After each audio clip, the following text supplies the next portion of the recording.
Many believe that we've recently seen the greatest wealth transfer in our lifetimes. They also believe that the dream of investing in real estate and owning a home is a fantasy. The reality is anyone can do it. And why is this important? Because when I bought my first home, I didn't have any money in the bank. I didn't know the process, but I found a way to make it happen. It allowed me to start building wealth, and it put me on the path to financial freedom.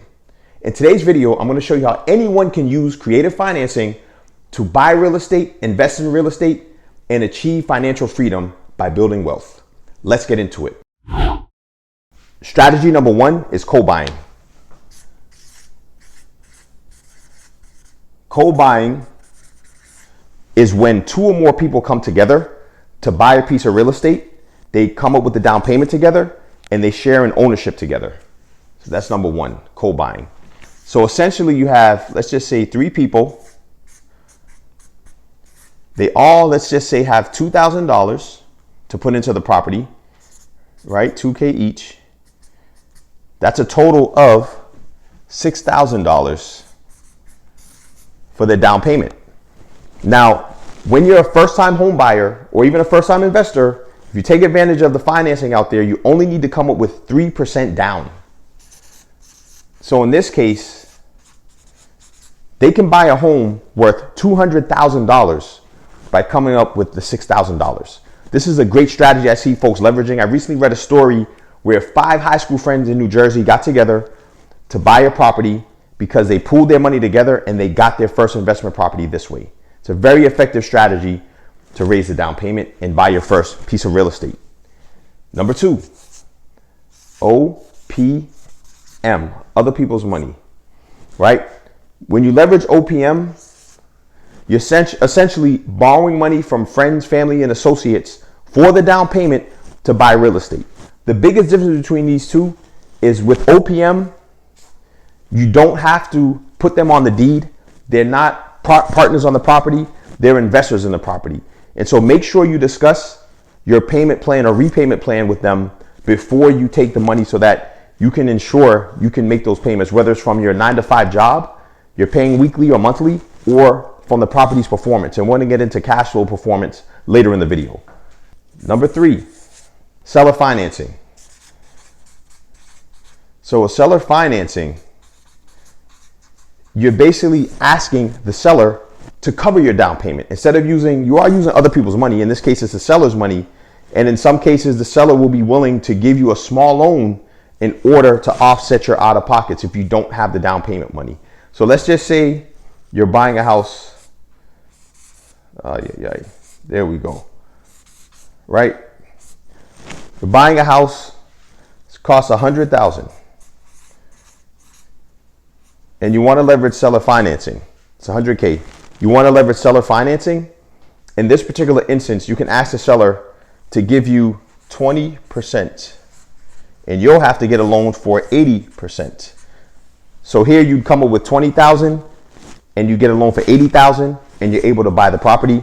Now with seller financing, you will have to pay 2 mortgages, but it offsets your need to come up with money initially. And again, this is another way you can creatively get into real estate in any market. As a bonus, you can always jump into real estate if you save the money or if you have a retirement account that you can tap into to leverage that money for your down payment. Now, I'm not a financial advisor. I recommend you speak to a financial advisor before you make that decision. This is just my opinion, and it's a strategy I've seen a lot of folks use to get into real estate and build wealth at a steadier clip than maybe their investment accounts are performing or their retirement accounts are performing, but that's totally up to you and something that you have to really make sure you get good advice on. So let's do a quick cash flow analysis example. In this particular case, we're going to say you're buying a property worth $500,000.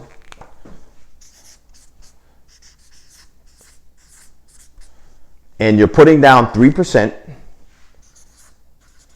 Which in this case is $15,000.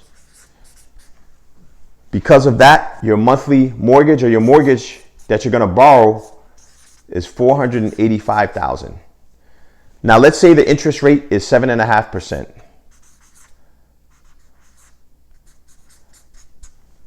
Based on that interest rate, your monthly mortgage payment is going to be approximately $3,391.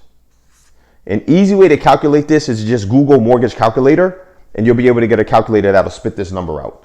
I did it before the video just to save us time.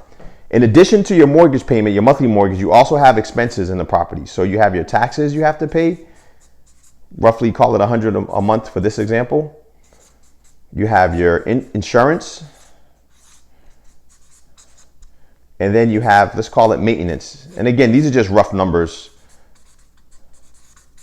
So your total monthly expenses are now $3,691. Now let's say this is a two-family.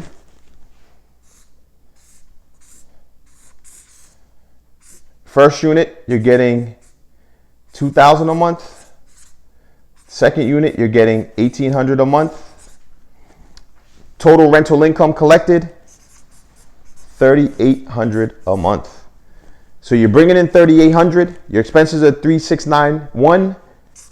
Total monthly cash flow, $109 a month.